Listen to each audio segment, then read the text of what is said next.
Bueno, muchísimas gracias por el espacio y entonces vamos a dar inicio a nuestra charla, a lo que nos trae el día de hoy, que es mitos y realidades sobre el muestreo del concreto en estado fresco. Entonces, ¿qué vamos a ver alrededor de la charla, de esta conferencia? Vamos a ver algunas definiciones importantes para entrar en contexto con la temática que vamos a tener. Vamos a ver requisitos de muestreo, ¿sí? Vamos a ver cómo se realiza procedimientos de ese muestreo en el concreto fresco y vamos a ver, a pasar por uno de los ensayos más frecuentes que se hacen en el concreto fresco, que son asentamiento, flujo libre, contenido de aire y densidad, elaboración de especímenes, los tipos de curado y pues las conclusiones que vamos a sacar de esta charla. ¿Listo? Entonces, entrando en contexto con las definiciones importantes, traemos aquí una definición y es el tema de calidad, ¿cierto? Que es una palabra que a todos nos gusta, ¿cierto? Cuando vamos a comprar algo, siempre esperamos que sea algo de calidad, siempre hablamos de calidad. Cuando construimos, esperamos construir de una manera que tenga calidad, ¿cierto? Pero entonces, ¿qué significa calidad? Pues miren que la ISO 9001, que es una norma internacional que establece los requisitos mínimos para el sistema de gestión de calidad en una organización. Ella define la calidad como esa adaptación y conformidad de los requisitos que establece la norma, ¿sí? Entonces, ojo, conformidad de requisitos que establece la norma y los clientes, ¿cierto? Entre pactos que también se realizan, ¿vale? Entonces, no nos vamos a olvidar de ese significado de calidad porque de eso va a partir gran parte de todo el procedimiento y de todos los requisitos que trae la norma, pues para generar finalmente la calidad de los ensayos y de lo que realizamos en las obras, ¿vale? Hay otro concepto importante que es el concepto de trazabilidad, ¿sí? Cuando uno realiza normalmente pruebas o ensayos, busca que tenga una excelente trazabilidad. ¿Y qué significa eso?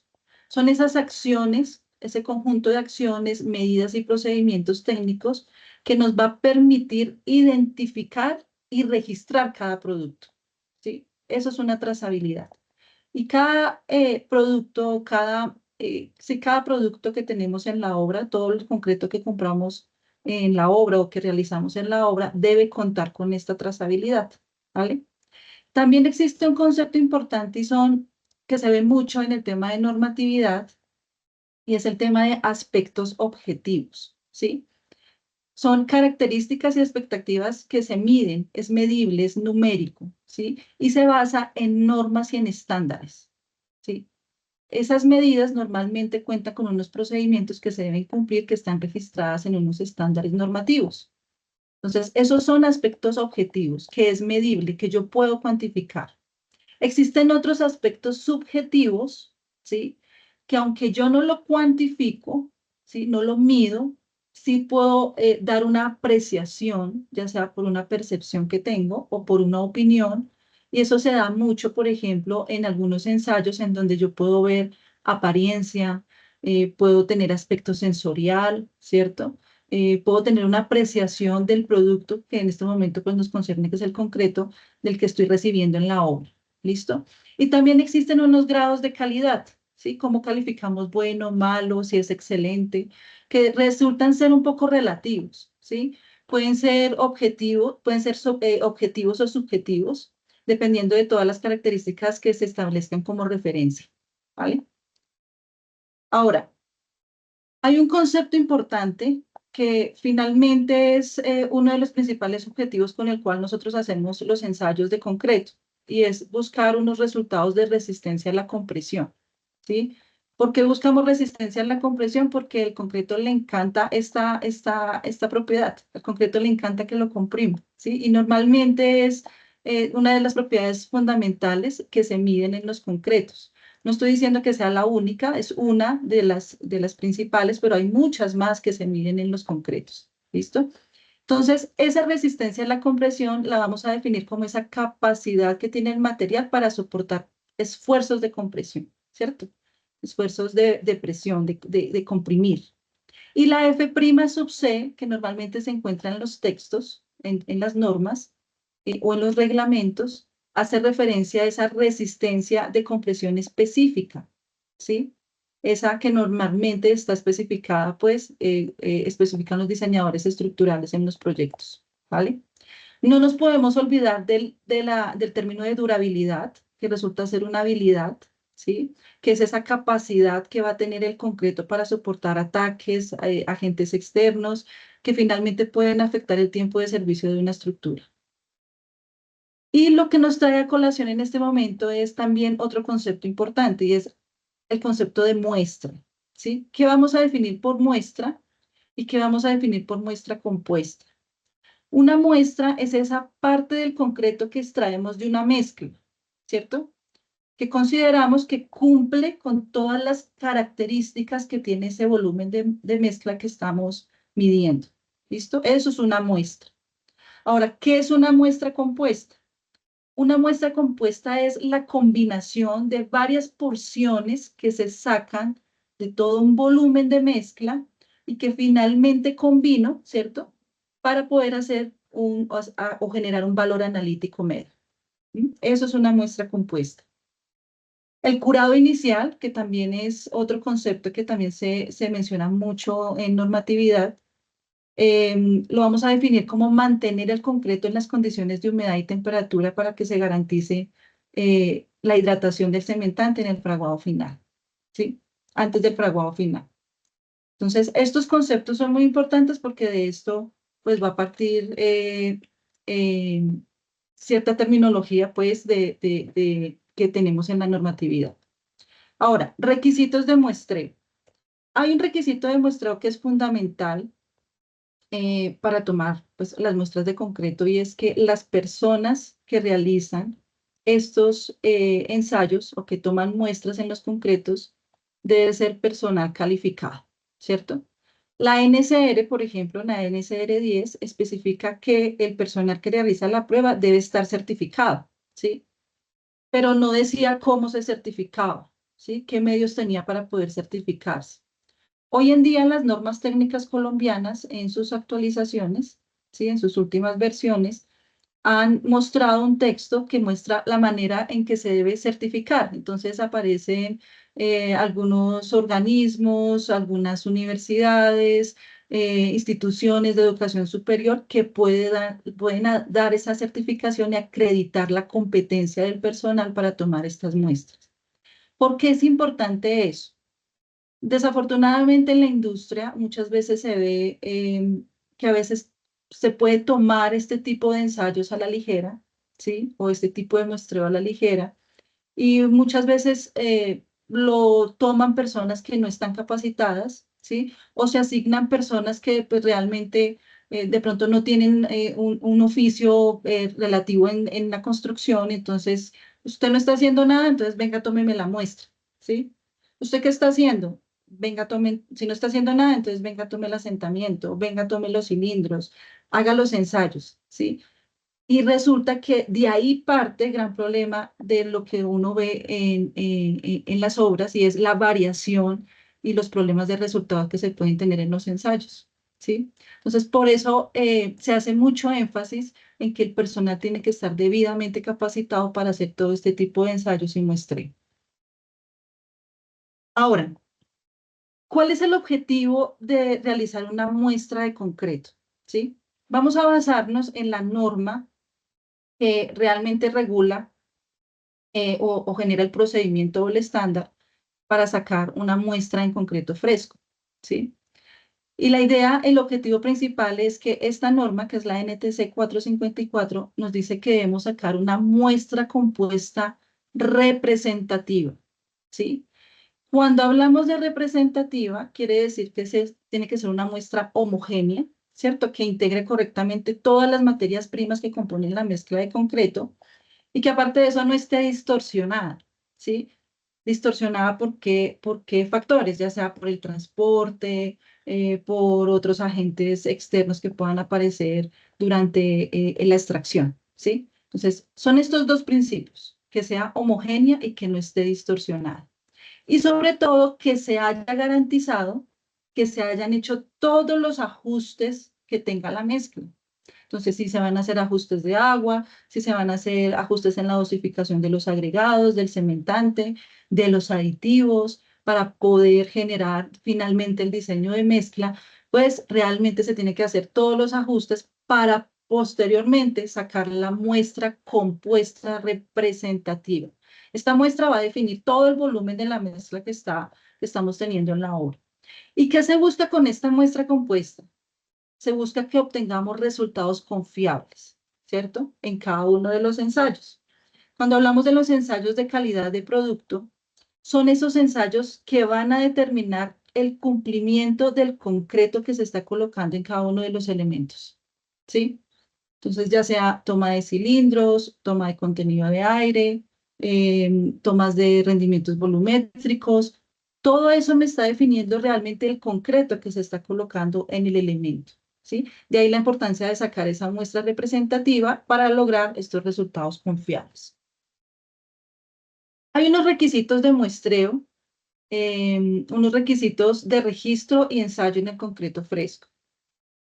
Yo aquí voy a hacer una similitud cuando nace un bebé, ¿sí? Cuando nace un bebé, aparte de la alegría que nos da y el cuidado y todo lo que tenemos que tener en torno pues, a este nacimiento, es importante que generemos todo el registro a este bebé, ¿cierto? Para saber fue su fecha de nacimiento, en dónde nació, cuánto pesó, ¿cierto? Y entonces marcamos una hoja de vida de este bebé y lo tratamos con muchísimo cuidado para que podamos garantizar su crecimiento, ¿cierto? Algo muy similar pasa con las muestras de concreto, ¿sí? Con lo que estamos sacando para determinar y calificar esas especificaciones de concreto que estamos colocando. Y es que tenemos que tener esa hoja de ruta, esa hoja de vida, esa trazabilidad que hablábamos como concepto inicialmente.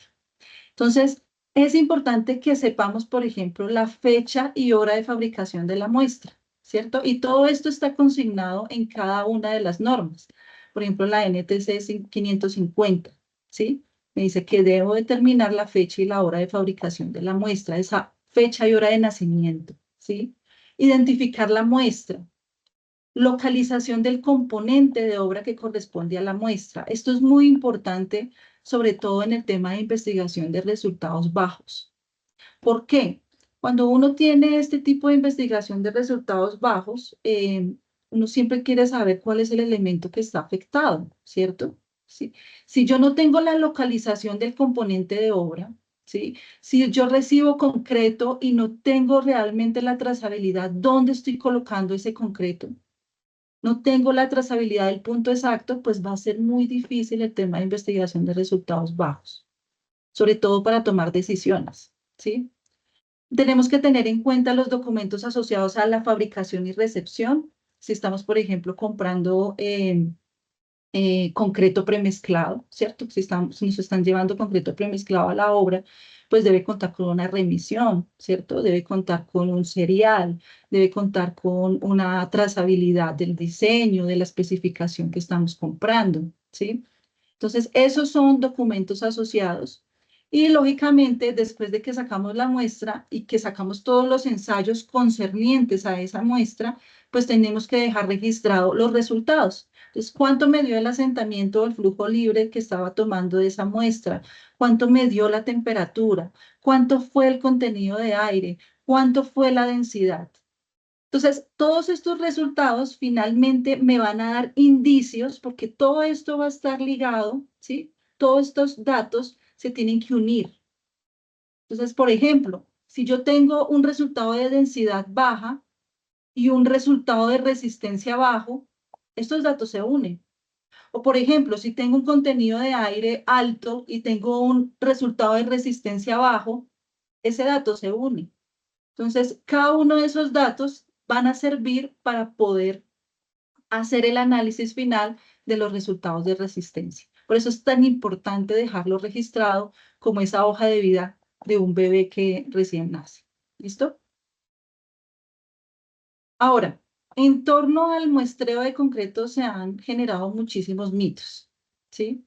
Y estos mitos nacen o porque alguien me dice, ¿sí? O porque yo veo de pronto que alguien lo hace de esa manera, pues no ha pasado nada y la cosa sigue funcionando, ¿cierto? Entonces, por ejemplo, un mito muy común es que se dice que la muestra de concreto la puedo tomar en la primera parte de la descarga del mezclador, ¿sí? Entonces, eso es un mito. Ahora veamos la realidad. Entonces, la NTC 454, en su última versión del 2022, esto es una norma que me dice cómo debo muestrear el concreto para poder definir las especificaciones de calidad del concreto que estoy colocando en los elementos, ¿sí? Entonces, me da unas pautas de muestreo dependiendo del tipo de mezclador que estoy usando, ¿vale? Y aquí hay algo importante o algo relevante, que independientemente del tipo de mezclador, siempre me dice la norma que en todo caso debo realizar una mezcla compuesta. ¿Se acuerdan de la definición de muestra compuesta? Que era tomar diferentes porciones. Entonces me dice, tomar una muestra compuesta y no tomar muestra de la primera parte, el 10% de la descarga, ni en el último, o sea, cuando ya he descargado el 90%, ¿sí? O sea, de la parte inicial ni de la parte final, ¿listo? Entonces, aquí viene un tema que normalmente dice, bueno, pero si yo tengo que descargar el concreto, entonces, ¿cómo hago para hacer la aceptación y rechazo del concreto? En el caso, por ejemplo, que estoy comprando concretos premezclados.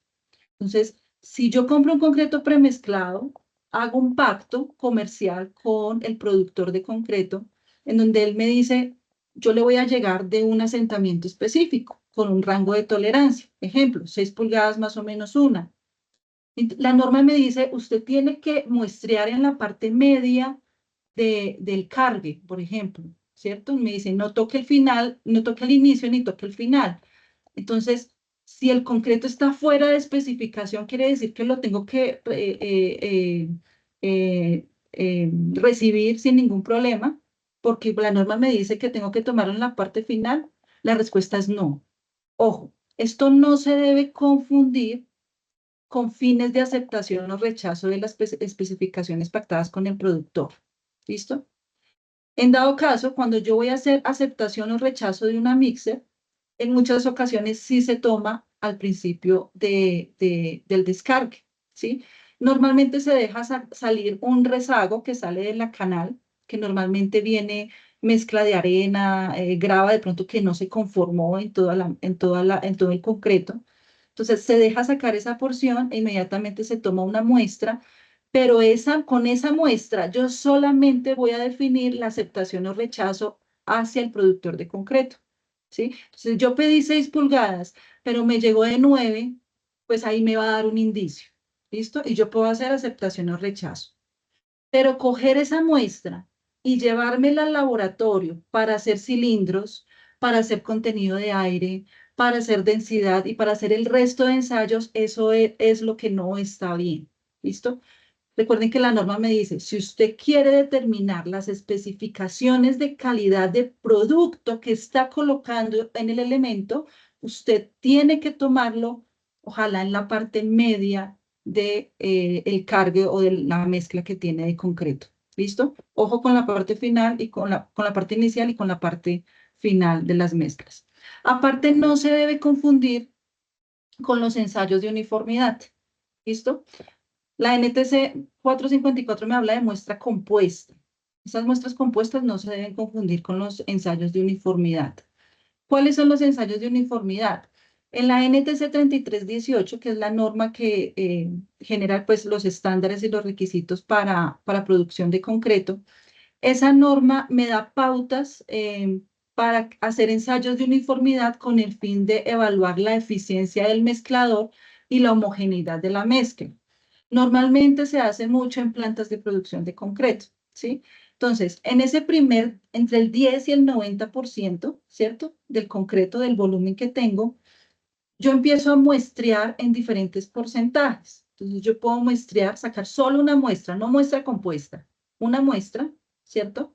Una muestra en el primer 30%, una muestra en el primer 50%, por ejemplo, y otra muestra en el primer 80%, ¿sí? Cada una de esas muestras las voy a evaluar de manera independiente. ¿Cuál es el propósito? Que voy a hacer una comparación de cada una de estas muestras. Y la idea es que los resultados me estén dando muy similar. Si me dan muy similar, quiere decir que el concreto es homogéneo, ¿cierto? Que el concreto se ha integrado completamente en la mezcladora y se le puede dar una calificación al mezclador. Entonces, quiere decir que el mezclador está funcionando bien. ¿Listo? Entonces, esos son ensayos que normalmente se hacen para la uniformidad de la mezcla. No se debe confundir con la muestra compuesta que nos dice la NTC 454. ¿Listo? Entonces, ahora que hablamos tanto de no tomar muestra en la primera parte de la descarga y no tomar muestra en la parte final de la descarga, es porque cada una de estas acciones tiene su efecto, ¿sí? Entonces, si yo tomo, por ejemplo, en la primera parte de la descarga, puedo presentar deficiencias de pasta, por ejemplo, o puedo presentar exceso de pasta. Es posible que el concreto me salga más fluido, por ejemplo, ¿sí? Es posible que el concreto me salga más seco, por ejemplo, puede pasar. Y cada una de estas definiciones o estas ausencias de pasta va a ser directamente proporcional al cambio de temperatura o a la temperatura que va a tener el concreto. Entonces, ahí ya voy a tener una variación. ¿Listo? Si lo tomo al final, ¿qué va a pasar? Normalmente lo que va a pasar es que va a haber deficiencia de pasta, ¿sí? Nos vamos a encontrar con material grueso. Entonces, ahí cómo nos va a quedar las muestras, nos van a quedar de pronto con oquedades, no nos está diciendo realmente cómo fue que se colocó o cuál fue el concreto que se colocó en los elementos. ¿Listo? Mírenlo acá. Entonces, aumento de pasta, ¿cierto? Porque realmente la parte inicial normalmente a veces no se integra completamente con toda la mezcla de concreto que se tiene en el mezclador, ¿vale? Listo. Ahora, hablábamos que la NTC 454 me daba diferentes pautas para tomar muestra dependiendo del mezclador, ¿sí? Del tipo de mezclador que tengo en donde estoy elaborando el concreto. Entonces, hay un mezclador que corresponde a un tambor giratorio, que es una mixer, por ejemplo, ¿sí? Hay mezcladores que son mezcladores para pavimentación, que se realiza el concreto para pavimentos en sitio y de una vez lo va conformando. Hay mezcladoras que son estacionarias, hay mezcladoras que son continuas, entonces para cada una de ellas me está dando unas pautas para tomar la muestra de concreto, ¿listo? Para fines de ensayos de calidad del producto. Entonces, el mezclador con tambor giratorio, ¿sí? Eh, Fíjese que en cada uno de estos mezcladores siempre me está diciendo que tome en la porción media, ¿cierto? O que permita que salga la parte inicial de la mezcla de concreto. ¿Sí? Entonces, en el tambor, por ejemplo, giratorio me dice, tome una muestra compuesta en la parte media o en la porción media del descargue, ¿sí? Y regule la tasa de descarga promedio de las revoluciones del tambor. Aquí hay que tener presente algo, y es que en una planta de producción de concreto, por ejemplo, uno puede tener diversas plantas o diversas tipologías de plantas. Hay plantas que son dosificadoras, en donde la muestra, perdón, el concreto lo mezcla directamente la mixer, ¿sí? O hay plantas premezcladoras en donde tiene un mezclador similar al mezclador continuo y lo que hace es mezclar el concreto, lo bota en la mixer y la mixer lo que hace es transportarlo, ¿listo? Y ella lo que hace es transportarlo con unas revoluciones detalladas. Se espera que la planta dosificadora pues cuente con mixer que sean mezcladoras, ¿cierto? Porque ellas son las que se van a encargar de realizar toda la homogenización de la mezcla. Y se espera que en una planta premezcladora, ¿cierto? En donde yo tengo un mezclador ya, pues cuente solamente con mixer que sean transportadoras.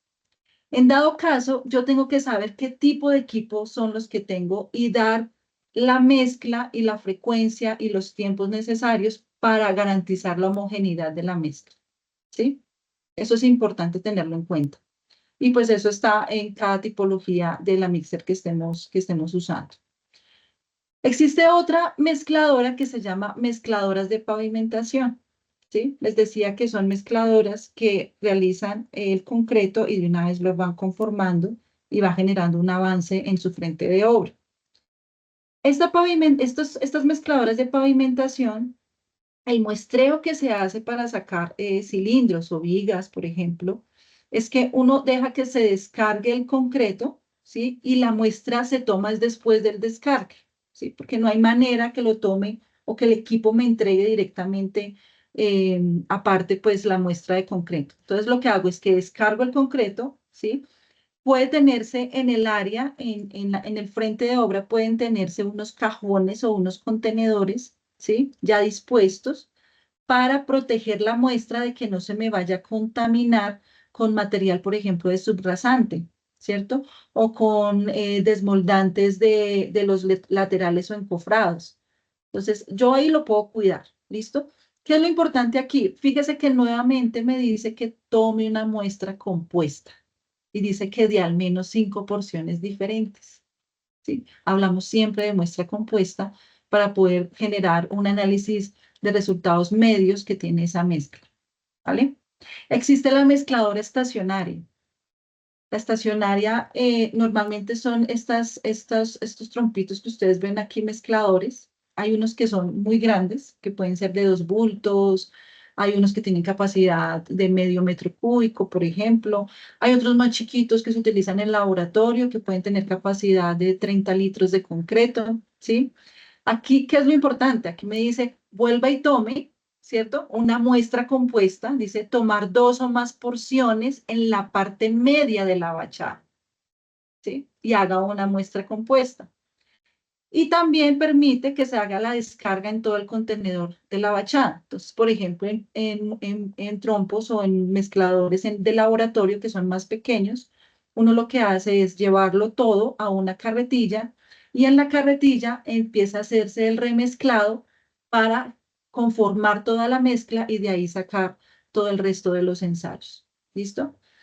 Aparece también un mezclador continuo, ¿sí? Estos mezcladores continuos pueden ser de eje rotativo horizontal o puedo tenerlo eje planetario, ¿sí? Aquí es relativo a algo y es que estos mezcladores continuos normalmente mezclan el concreto y a medida que van descargando en el frente de obra por bombeo o directamente a una tolva, se va cargando el resto. Entonces, va cargando el concreto, lo va descargando y a medida que va descargando, yo voy llenando con nuevo concreto o con nuevos materiales para que realicen nuevamente la mezcla, ¿sí? Entonces, por eso se llama continuo, ¿sí? Porque todo el tiempo está generando bombeo y descarga de concreto. Entonces, estos mezcladores continuos, la norma me dice, deje descargar en la primera bachada, deje descargar 140 litros de concreto, ¿sí? 140 litros de concreto puede ser aproximadamente unas 3, 4 carretillas de concreto, ¿sí? Si nos queremos dar una idea de qué volumen son estos 140 litros de concreto, ¿sí? De concreto. Y me sigue diciendo que tengo que sacar una muestra compuesta. Siempre me va a pedir que saque una muestra compuesta de 2 o más porciones. Dice, vuelve y me dice, no tomar ni al principio ni al final, ¿sí? Siempre me dice que tratemos de buscar esa muestra representativa. Entonces, vayámonos otra vez a mitos que podemos encontrar en el muestreo del concreto fresco. Hay uno que dice, puedo extraer la muestra directamente del concreto vaciado en el elemento, ¿sí? Entonces, esto a veces ¿con qué idea viene? Que lo he escuchado en algunas ocasiones y es, si yo realmente quiero evaluar el concreto que está en el elemento, ¿sí? Que estoy colocando en el elemento, pues yo me voy al elemento y tomo la muestra, ¿cierto? Y me la llevo y pues hago todos mis ensayos, porque de esa manera, pues, entre comillas, estoy evaluando el concreto que está en el elemento. Pues eso es un mito, vamos a ver la realidad. Realmente no.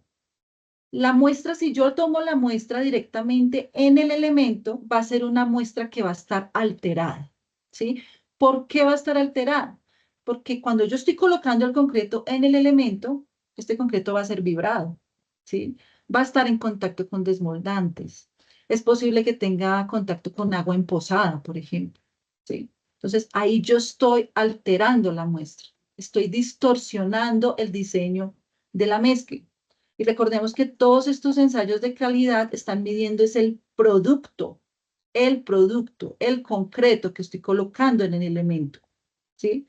no está midiendo la colocación, no está midiendo el efecto de vibrado, no está midiendo nada de eso, está midiendo es el producto. ¿Listo?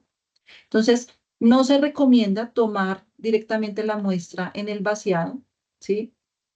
Para el caso de mezcladoras de pavimentos que las vimos ahorita, la muestra no debe ser alterada, ¿sí? O sea, yo no puedo conformar el pavimento y sacar de esa conformación concreto.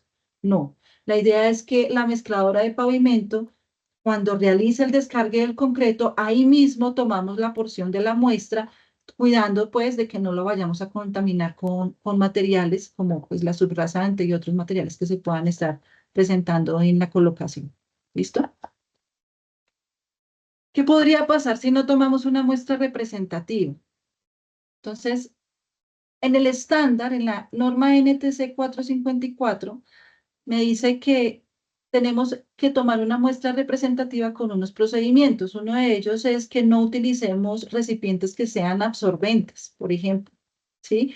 O por ejemplo, algo tan sencillo, lavo la carretilla, ¿sí? Porque pues estoy haciendo eh, trabajo de toma de muestras y entonces la lavo y a medida que la voy lavando, entonces dejo emposamientos de agua y sobre ese emposamiento de agua tomo la muestra, ¿sí? No cuido de sacar, por ejemplo, el emposamiento de agua, ¿sí? O, por ejemplo, a veces aplicamos desmoldantes o ACPM o aceites para evitar la pega a las carretillas o a los contenedores y no cuidamos que genere emposamientos, ¿sí?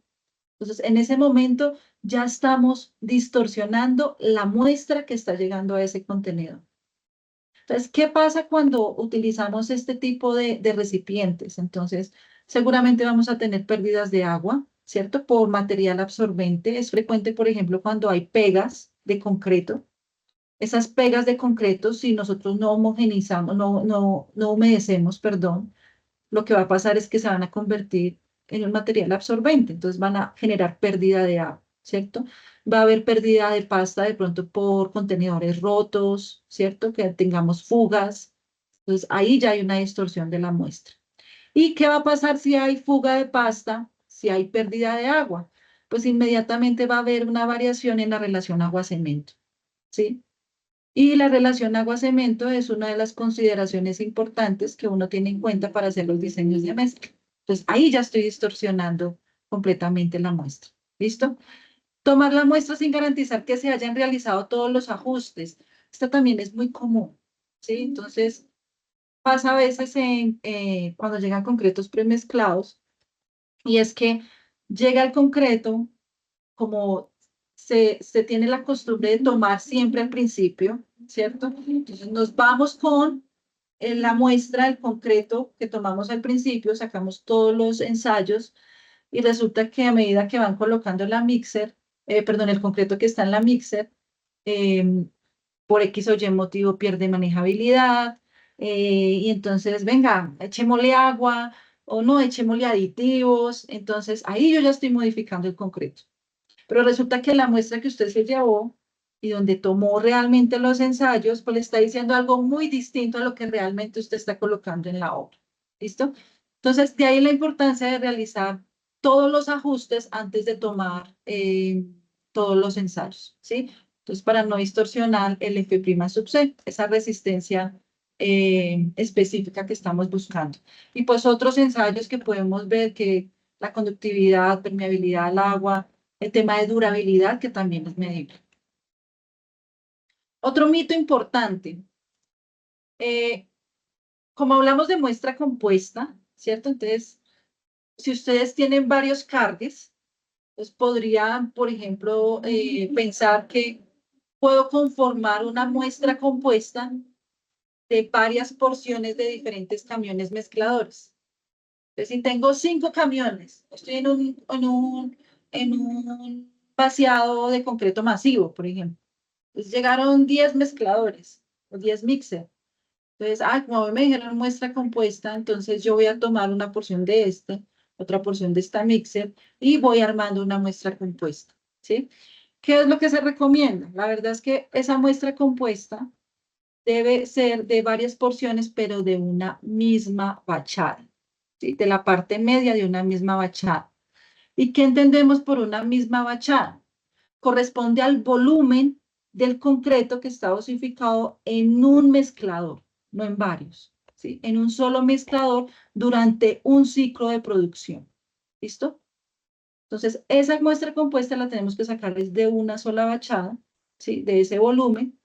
Y además tenemos que tener en cuenta que, a pesar que es el mismo diseño, ¿sí? Digamos que se espera que sean similares todas las bachadas, ¿sí? Pero pueden existir cambios en la fluidez, contenido de aire y en la apariencia de cada uno de los concretos. Es decir, si una mixer, por ejemplo, ustedes compraron concreto de 6 pulgadas más o menos una, es decir, que le va a llegar de 5 o de 7. Es decir, una mixer le puede estar llegando de 5, ¿sí? Otra mixer le puede estar llegando de 7. O habrá otra que de pronto le está llegando por fuera de la especificación y pues usted tiene que hacer el debido control. ¿Listo? Entonces, por eso se recomienda que se tome de una sola bachada. ¿Listo? Otro mito, listo. Entonces, voy a tomar de una sola bachada. Entonces, pero eso quiere decir entonces que debo tomar una muestra de todos los concretos que llegan a mi obra durante el día. ¿Sí? La respuesta es que hay que tener en cuenta la frecuencia de ensayo mínimo establecido por la norma y el plan de inspección y ensayo que tiene cada una de las obras, ¿sí? Entonces, yo puedo tener un plan de inspección de ensayo establecido que puede que se ajuste a la norma o que sea un poco más estricto. Lo mínimo que se espera es que se ajuste a la norma, pero puedo establecer un plan de inspección un poco más estricto. También, eso es válido. ¿Listo? Entonces, hay que ver la frecuencia de los ensayos. En mi experiencia, ¿yo qué recomiendo? A pesar de que sea mucho trabajo en muchas ocasiones, es que por lo menos el ensayo de asentamiento sí debería tomársele a todos los cargues que lleguen a la obra, ¿sí? Por el tema de aceptación y rechazo. Esa es mi recomendación y por experiencia propia lo recomiendo siempre. Ahora, el muestreo que hago, la muestra compuesta, pues tengo que basarme en esa frecuencia que me dice la norma. ¿Listo? Ahora, hay algo importante y es que hay que tomar una muestra representativa, es obligatorio tomar una muestra representativa de cada clase de concreto. Y cuando hablamos de clase de concreto nos referimos a un tipo de mezcla que se clasifica o tienen unas especificaciones de acuerdo al uso que le voy a dar, de acuerdo a la resistencia específica, a las características y a las composiciones. ¿Listo? Pues como mínimo sí debo tomar una muestra representativa de cada clase de concreto, ¿vale? Y pues debo cumplir con una frecuencia de toma de muestra. ¿Cuál es esa frecuencia? La NCR 10 da unas pautas para el concreto, para tomar muestras en obra. ¿Listo? Entonces dice que debe tomarse, dice que no menos de una vez al día, ¿sí? Por clase de concreto. Y también me dice que no menos de una vez al día por cada 40 metros cúbicos de concreto, ni menos de una vez por 200 metros cuadrados de superficie de losa de muro. ¿Sí? Entonces, por eso ustedes podrán ver que en algunas obras siempre se toma cada 40 metros cúbicos. Pero esto debería ser por clase de concreto, ¿sí? Clase de concreto. Si yo estoy consumiendo en mi obra diferentes tipos de concreto, es razonable que yo a cada uno de ellos ya le tenga una muestra que me esté garantizando pues las especificaciones. ¿Listo? Eso es en obra. ¿Qué pasa en una planta de producción de concreto? Una planta de producción de concreto puede estar despachando en el orden de 150 metros cúbicos diarios. Hay plantas que despachan 200, 400 metros cúbicos diarios. En el mes pueden tener 5.000, 8.000 metros cúbicos diarios. Entonces, la NTC 3318, que es la norma que me da los requisitos de producción y de producto, ella me establece y me dice una frecuencia mínima. Dice, como frecuencia mínima debemos hacer ensayo por cada 115 metros cúbicos, ¿sí? Pero también me da la pauta, dice que cada día que se entrega al concreto se debe realizar al menos un ensayo de resistencia por cada clase de concreto, ¿sí? Entonces, en una planta de concreto hay muchísimo portafolio. Hay muchísimos diseños. Entonces, yo puedo estar sacando en una planta de concreto 10 diseños en el día, ¿sí? A diferentes obras.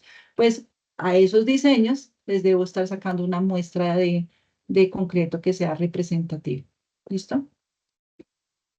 Un mito, otro mito. Puedo utilizar o reutilizar, perdón, las porciones de muestras empleadas de otros ensayos, ¿sí? O una práctica también muy común. Entonces, tomamos asentamiento, tomamos contenido de aire, y lo que hacemos es volver otra vez ese desperdicio, lo devolvemos nuevamente a la carretilla donde tenemos la muestra, entre comillas, representativa, ¿sí? ¿Cuál es la realidad?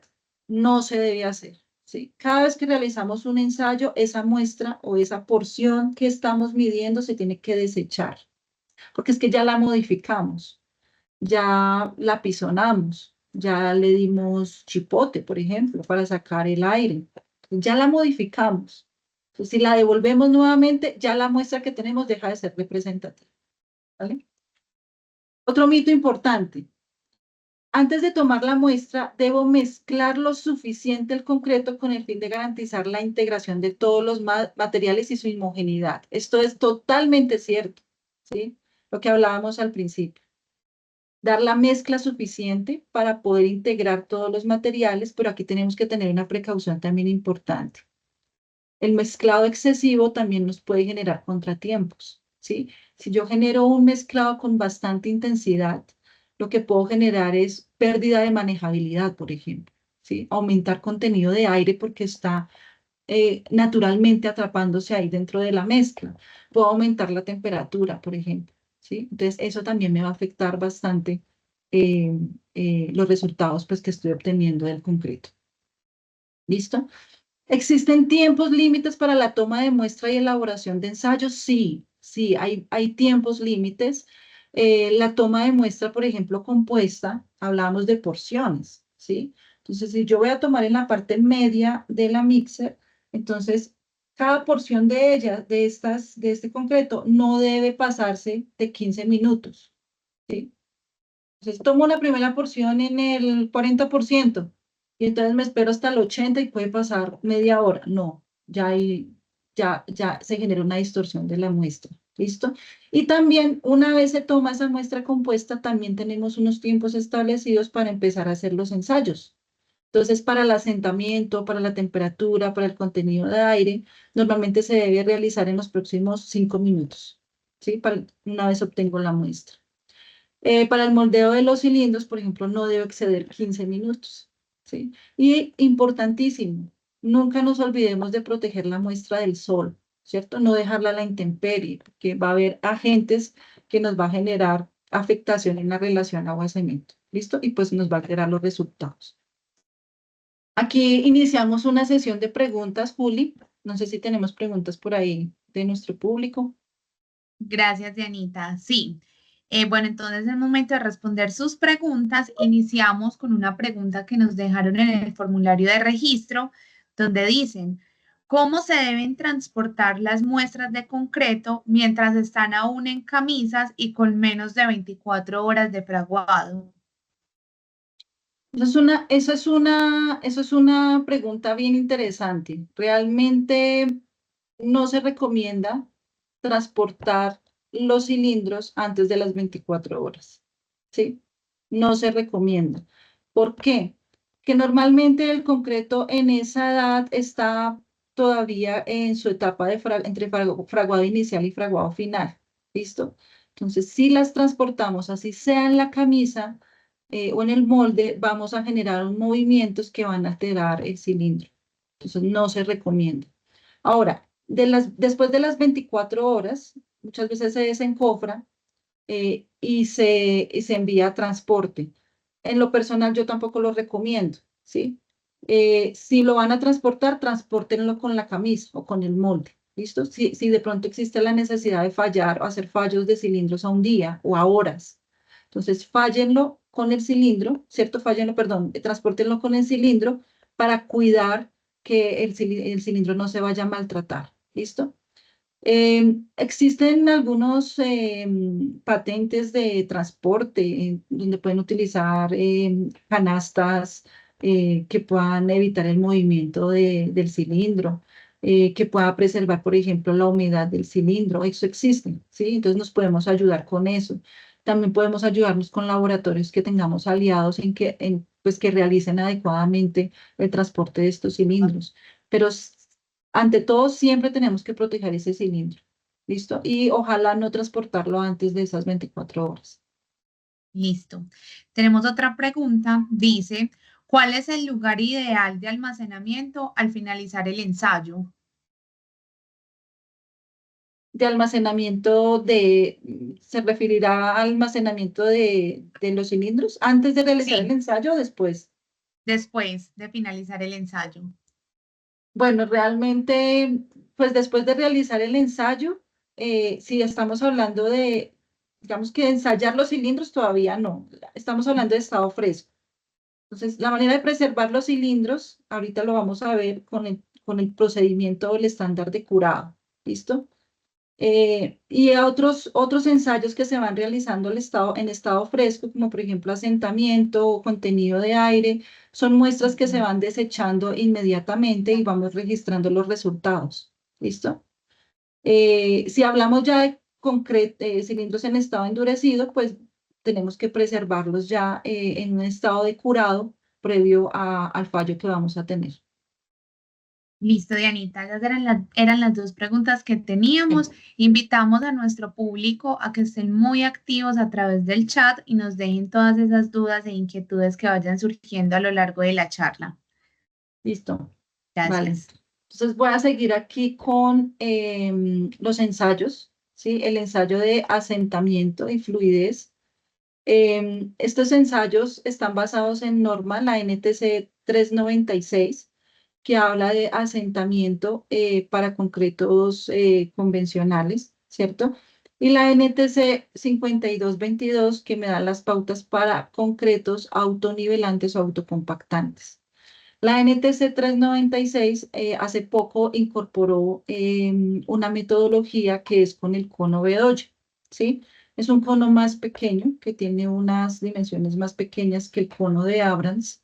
Y este cono Bedoya, pues aparte de ser ergonómico, que permite pues generar menos desperdicio, tiene un procedimiento distinto al cono de Abrams. El procedimiento se modifica es en el número de capas, por ejemplo, son 2 capas, yo puedo hacer 20 apisonamientos por cada capa, y yo puedo hacer inclusive una correlación entre los resultados del cono de Bedoya y el cono de Abrams, ¿sí?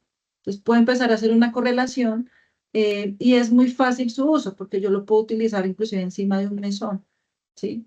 Y pues ergonómicamente funciona súper bien. No quiere decir que el cono de Abrams no se utilice, la norma sigue con el estándar del cono de Abrams. De hecho, para concretos autonivelantes o autocompactantes, la NTC 5222 dice que se tiene que hacer es con el cono de Abrams, ¿sí? Ya el cono Bedoya no aplica para este tipo de concretos. Y también tiene sus limitantes. El cono Bedoya tiene limitantes del tamaño máximo del agregado, que solamente acepta hasta 1 pulgada de tamaño máximo. En cambio, el cono de Abrams sí da una mayor flexibilidad en esto.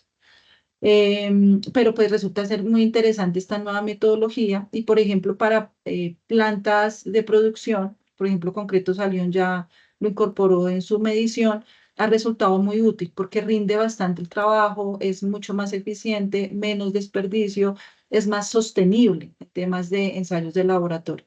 ¿Listo? Y la norma pues ya lo tiene avalado. ¿Listo?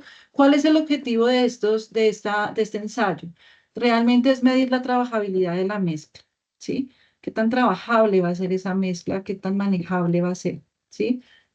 ¿Qué es importante aquí?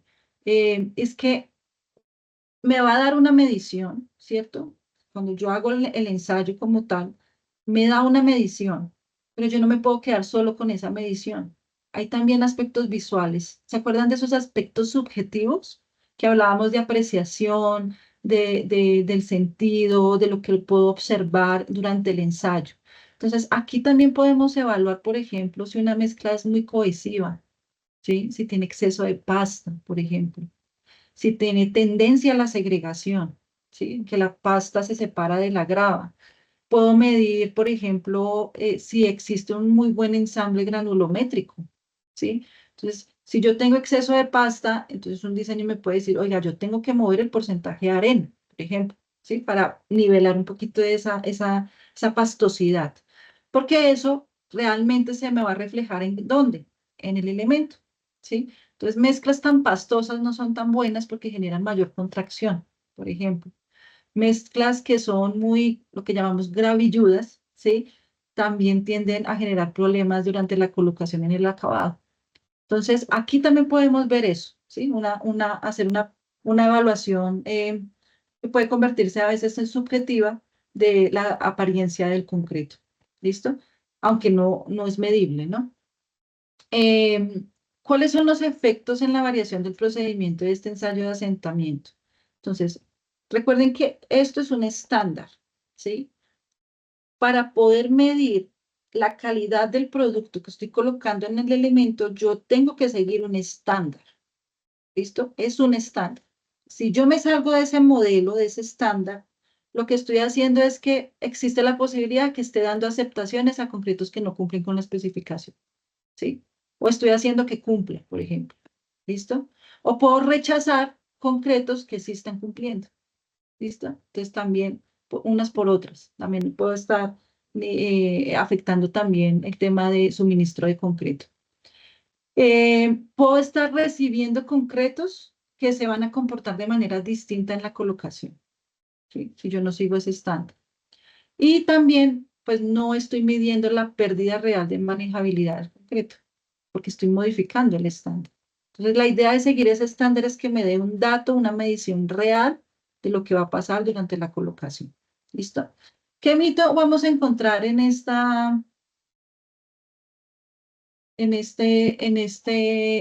ensayo? Hay un mito muy común, ¿sí? Que suele ser para poder dar aceptación al concreto y no generar retrasos durante la recepción y la colocación. Y es que puedo lograr el resultado de asentamiento específico levantando muy rápido o lentamente el cono, ¿sí? Y sí, sí lo puede hacer, pero no se debe hacer, ¿sí? O sea, es algo que no se debe, no cumple con el estándar, ¿listo? Entonces, ¿para qué? Porque es que yo lo necesito recibir más fluido, entonces saco el cono muchísimo más rápido y con más fuerza para que él se fluya, ¿cierto? Para que él se extienda más rápido. Y de esa manera, entonces cumple, ¿sí? No se debe hacer. Si no seguimos este estándar, pues estamos recibiendo concreto que no se va a comportar de manera adecuada en la colocación. ¿Listo? Entonces, efectivamente, sí, modificar la velocidad para levantar el cono puede promover la fluidez, pero también puede promover el colapso de la muestra, ¿sí? Que colapse la porción. Y si colapsa la porción, pues ahí tiene que repetirse nuevamente el ensayo. ¿Listo? Y si es muy lento, pues no va a fluir de manera adecuada. ¿Listo? Entonces la idea es que nos dé un resultado real. La lectura se debe realizar en la parte más alta del flujo del concreto, ¿sí? Y no importa la forma del flujo. Entonces, cuando hablamos de flujo nos referimos a esto, ¿cierto? A la porción de concreto que queda acá. Aquí va, ustedes apuntado. Aquí, ¿cierto? Entonces el flujo. Entonces, no, el asentamiento, ¿qué me dice la norma realmente? Dice que se debe medir en la porción media desplazada. ¿Listo? Desplazada. No necesariamente es en la porción más alta, la parte más alta, ni en la parte más baja del concreto, es en la parte media desplazada. ¿Listo? Ese es el derecho. Y la forma sí importa, ¿sí? Porque si a mí se me va a derrumbar esta porción de concreto, ¿cierto? Existen varias formas. Se derrumba porque no se siguió un procedimiento, ¿cierto? No se siguió el estándar. De pronto lo saqué muy rápido y se derrumbó.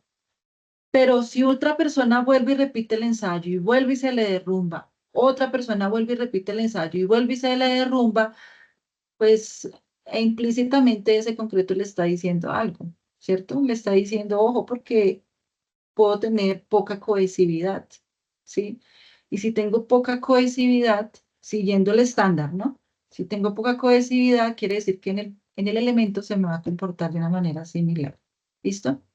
Entonces, el flujo sí importa. Cuando se derrumba, existen estos derrumbes, los ensayos se tienen que repetir.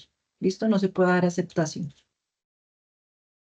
Em, causas o efectos, perdón, de no realizar adecuadamente el asentamiento. Entonces, esta norma también me dice que debo tener, utilizar materiales que no sean absorbentes, que esté una parte nivelada, ¿cierto? Para que me pueda dar una lectura real. Entonces, todo esto está asociado a que haya pérdida de agua, ¿cierto? Y que finalmente me dé un resultado errado en el asentamiento. ¿Listo? Por ejemplo, realizar apisonamientos en exceso o por defecto. Nuevamente, no se sigue un estándar. ¿Listo?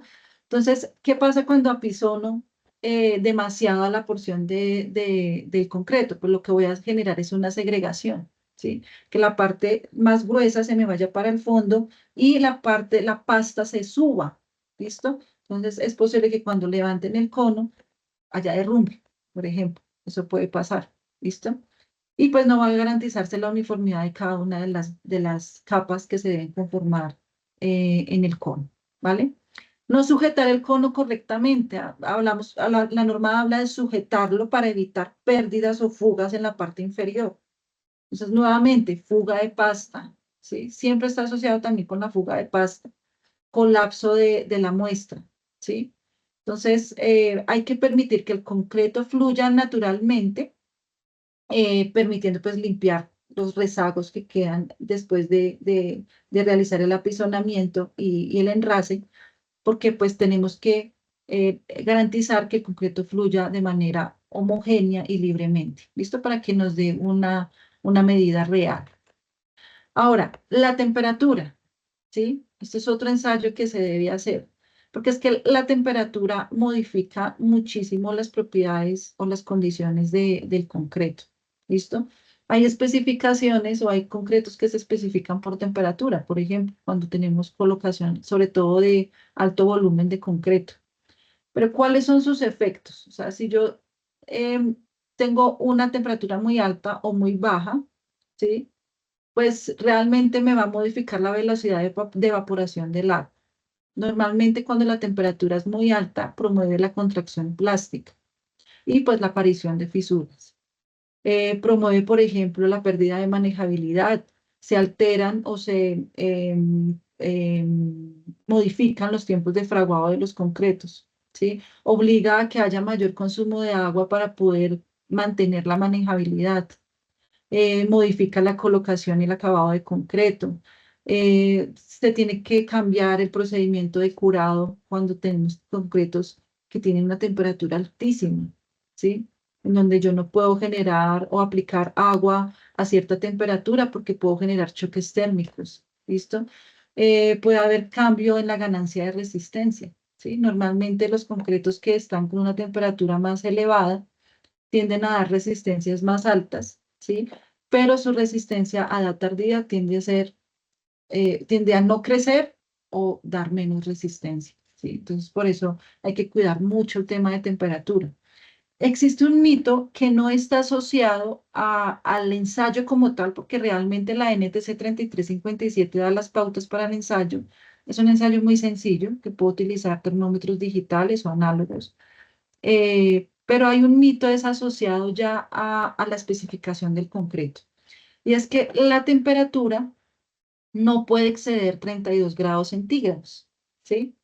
Si su resultado es superior o igual, no se debe aceptar el concreto, ya que podría afectar la colocación y resistencia del concreto. Entonces, miremos cuál es la realidad, ¿listo?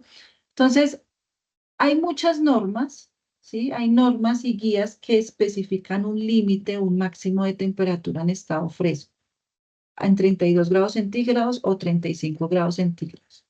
Pero también hay normas o guías que no establecen un límite, ¿sí? Pero sí solicitan de que se haga un registro de la temperatura, que se lleve un control y que se proteja, existan todos los mecanismos de protección en la colocación de concreto. ¿Listo? Entonces, ¿a cuál le creemos? Ahí está el tema. Entonces, ¿cuál es el objetivo de fijar una temperatura en los concretos? Definitivamente es prevenir, ¿cierto? ¿Prevenir qué? Prevenir efectos de contracción, prevenir efectos, aparición de fisuras, prevenir pérdidas de manejabilidad, ¿sí? Que finalmente pues me van a afectar la durabilidad en los concretos. Entonces, por experiencia, ¿cierto? La experiencia ha demostrado que concretos con temperaturas mayores a 32 grados no necesariamente presentan todos estos inconvenientes, ¿sí? También está muy supeditado al tema de temperatura ambiente. Entonces, por ejemplo, en Barranca Bermeja, ¿sí? Barranca Bermeja que puede tener una temperatura de 38 grados, muchas veces puede llegar a 40 grados centígrados, ¿sí? Allá es común que se vacíen concretos de 36 grados centígrados hasta de 38 grados centígrados, ¿sí? Y funcionan bien, ¿sí? Porque la temperatura ambiente está elevada. Pero si yo coloco ese mismo concreto aquí en Bogotá, pues es un concreto que ya está disparado, ¿cierto? Ya está generando su fraguado.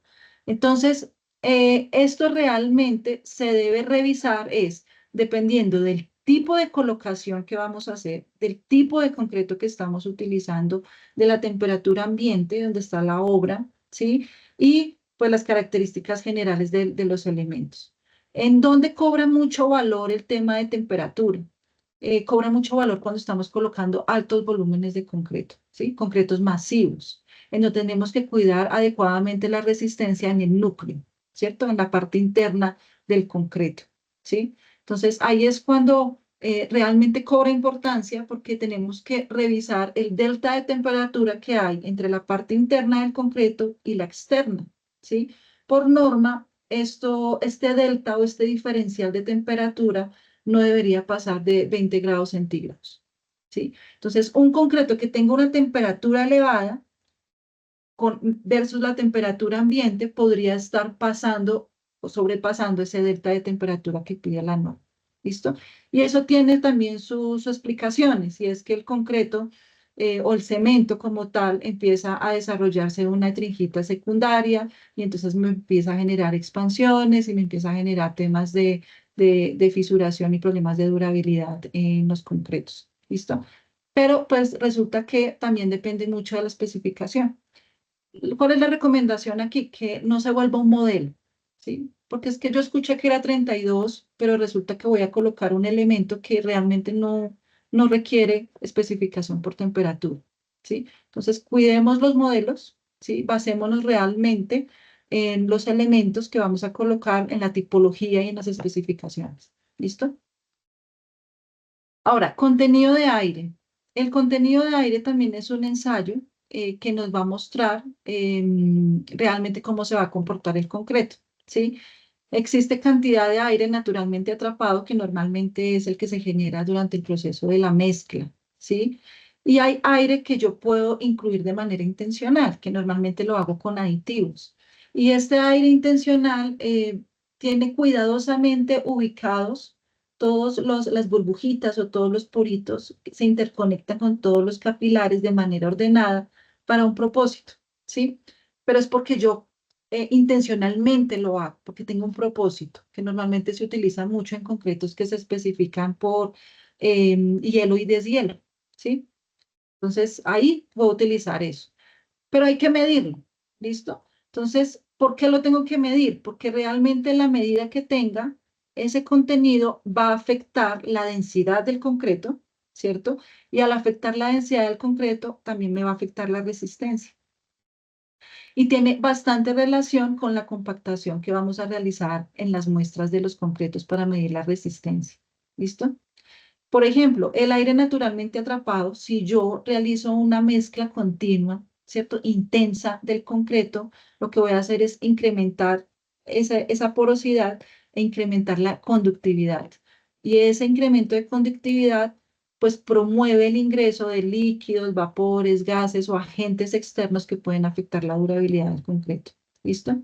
Entonces, es importante que se realice esa lectura, sobre todo y que se registre, ¿sí? Porque ese registro nos va a dar pautas cuando se vaya a hacer investigación también de resultados bajos. Y la densidad, que va, también se puede hacer con el mismo equipo, esa densidad también me va a generar una medida que va a ser proporcional también a la resistencia que encuentre en el concreto. ¿Listo? Y esta depende de pues, todos los materiales que constituyen el concreto. ¿Listo? Entonces, recuerden que todos los resultados, cada uno de los ensayos, tienen que contarme una historia de la muestra. ¿Sí? Me va contando una historia. ¿Sí? Entonces, si tengo una densidad baja, pues espero que mi resistencia sea baja. Si tengo un contenido de aire alto, también mi resistencia puede estar afectándose. ¿Listo? Entonces, ese es como el propósito de llevar toda la trazabilidad. Hay una práctica que puede ser común y que es un mito, ¿sí? Y es que puedo realizar las mediciones con un volumen de recipiente teórico. Este recipiente que está acá, ¿sí? Este recipiente que está acá. Entonces, pretendemos a veces que este recipiente tenga la misma medida y que sea un estándar y que siempre me lo vendan de la misma medida. Lo recomendable en este caso es que no se usen datos teóricos, ¿sí? Normalmente un molde de estos puede tener una capacidad de 7 litros, ¿sí? Pero se recomienda es medirlo. Entonces, unas decimales me pueden estar afectando el rendimiento volumétrico, por ejemplo, ¿sí? Si yo muevo, por ejemplo, que no son 7 litros, sino son 7,5, por ejemplo, de capacidad, me puede estar disminuyendo el rendimiento volumétrico. ¿Sí? Entonces hay que revisar muy bien el tipo de recipiente que estamos utilizando. Ahora, el tema de los especímenes, la NTC 550. La NTC 550 me da las pautas para elaborar los cilindros para medir la resistencia de los concretos. ¿Listo? Recuerden que los resultados que se obtienen en unos cilindros son probabilísticos. ¿Por qué son probabilísticos? Porque depende de muchas variables que suceden tanto en la muestra, en la elaboración, en el curado y en el transporte. ¿Listo? Por eso se tienen que realizar siguiendo procedimientos normalizados para poder ajustar esa desviación que se puede presentar en los resultados.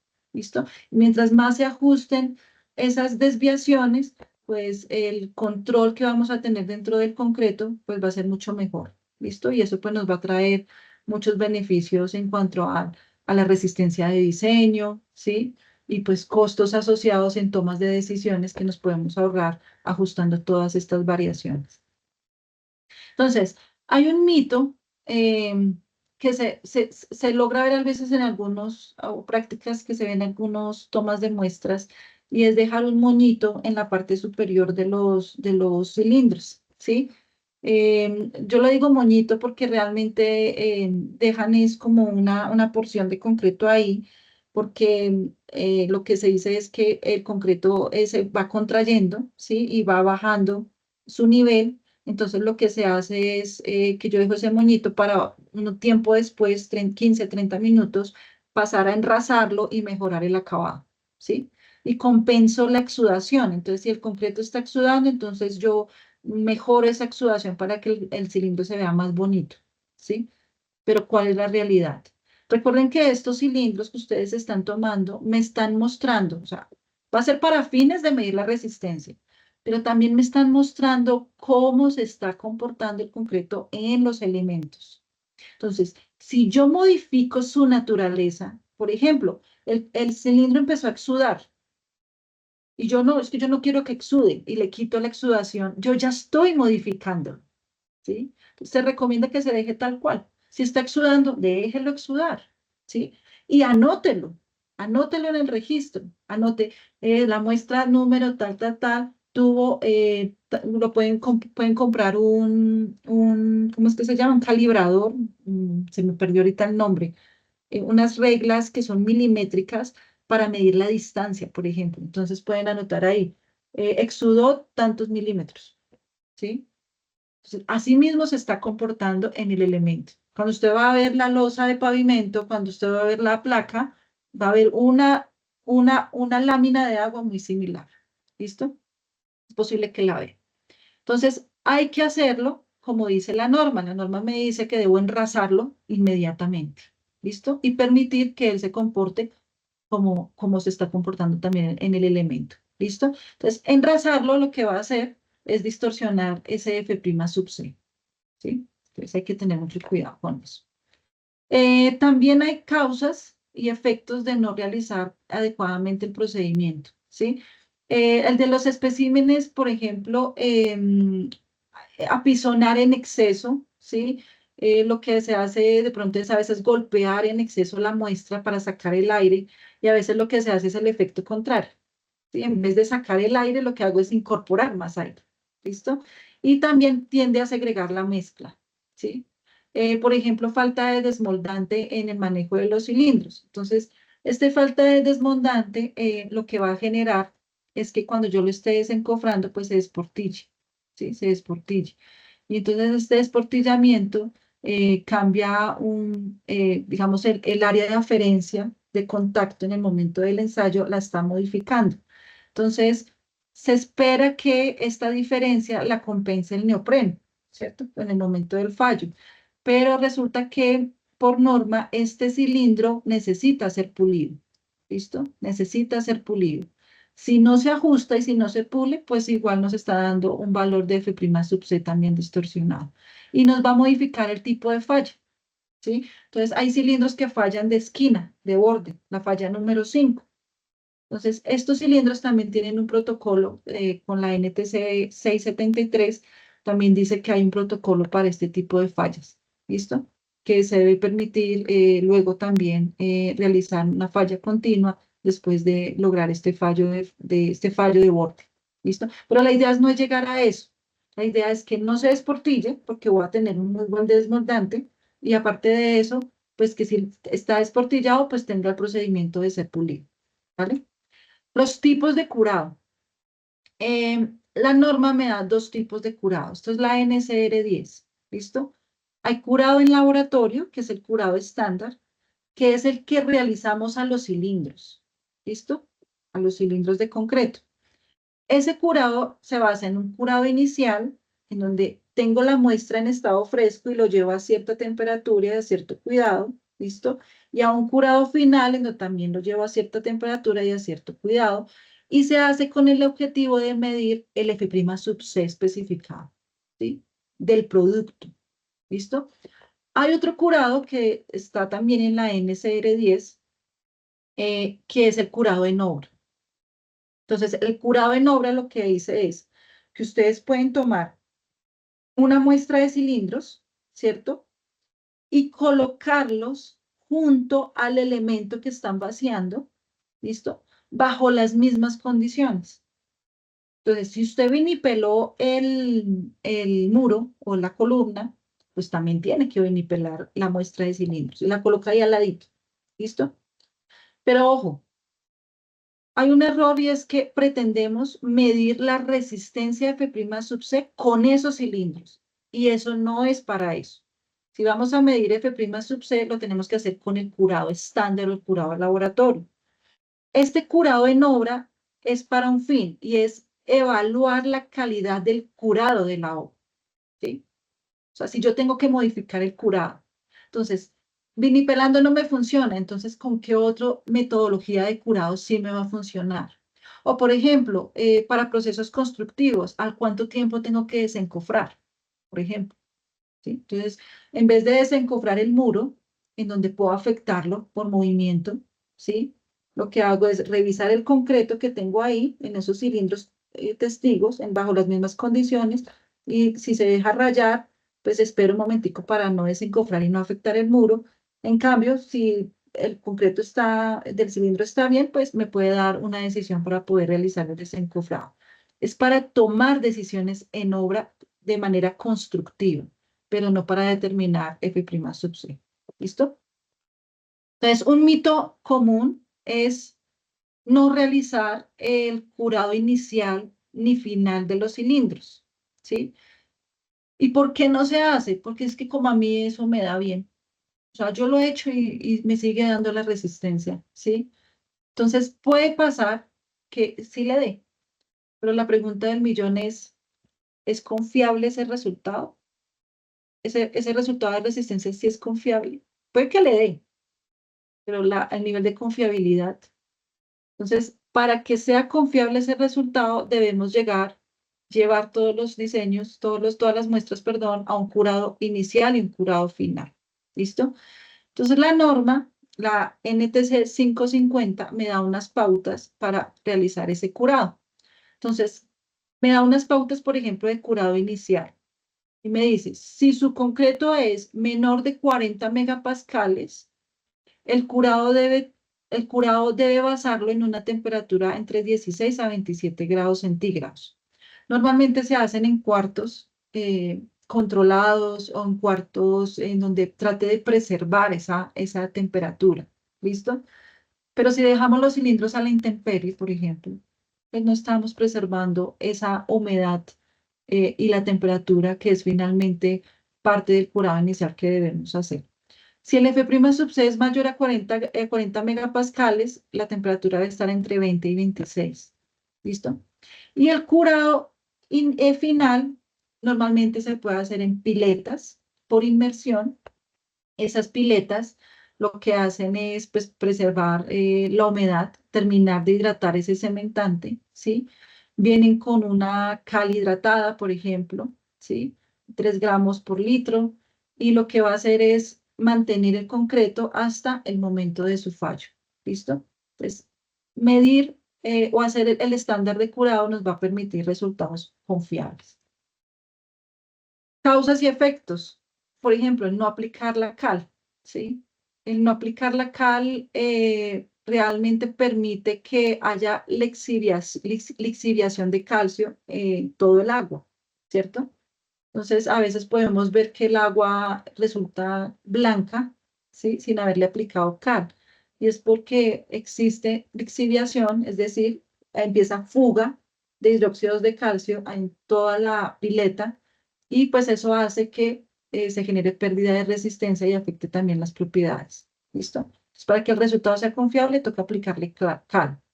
Transportar los cilindros más de 4 horas.